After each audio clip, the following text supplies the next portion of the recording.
வள்ளியுடன் மணக்கோலம் கொண்டு திருப்பரம் குன்றம் வாழ்கின்றவன் நீ தேவர்களை காத்திடவே வீரமுடன் வேலெடுத்து செந்தூரில் ஆழ்கின்றவன் மாங்கனிக்கு கோபம் கொண்டு பார்ப்புகழும் பழனியிலே ஆண்டியன கோலம் கொண்டவன்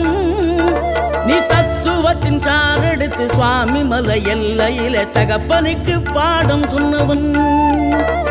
காவல் என நின்று பெரும் சினம் தணிந்து தணிகையில கண் குளிர காட்சி தந்தவன் நீ பாங்குடனே கருள் தரவே பழமுதிரும் சோலையில பரஞ்சோதியாய் நின்றவன் பரஞ்சோதியாய் நின்றவன்